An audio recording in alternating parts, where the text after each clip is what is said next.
عبداللہ صاحب پوچھتے ہیں شادی کے بعد پیرنٹس سے الگ رہنا کیسا ہے؟ میرے خیال سے ایسا سوال پوچھا ہے کہ جس کی عام طور سے ضرورت پڑتی ہے اس وقت آج کل کے حالات کے اعتبار سے۔ دیکھیے پہلے ایسا تھا کہ خاص طور سے پرانے زمانے میں جوائنٹ فیملی سسٹم بہت زیادہ عام تھا اور لوگ اسی میں بہت خوش رہتے تھے، اور بعض مرتبہ تو ایسا ہوتا تھا کہ کمانے والا ایک ہوتا تھا، کھانے والے بہت سارے ہوتے تھے، لیکن سب خوش ہوتے تھے۔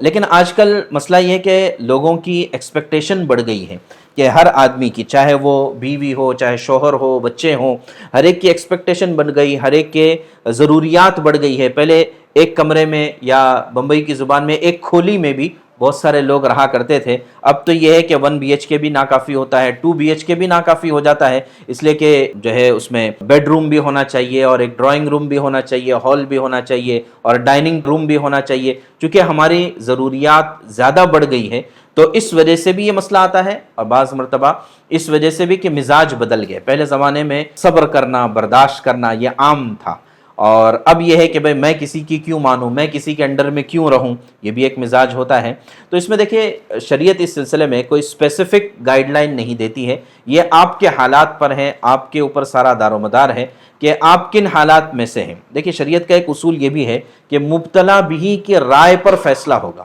مبتلا بہی کی رائے کا مطلب کہ جو اس سچویشن میں ہے اور جو اس پرابلم میں ہے تو وہ زیادہ بہتر فیصلہ کر سکتا ہے کہ مجھے کیا کرنا چاہیے۔ جہاں تک ہمیں صحابہ کرام کی بات ملتی ہے تو صحابہ کرام کے یہاں پر ہمیں جوائنٹ فیملی سسٹم بھی ملتا ہے اور نیوکلیئر فیملی سسٹم بھی ملتا ہے،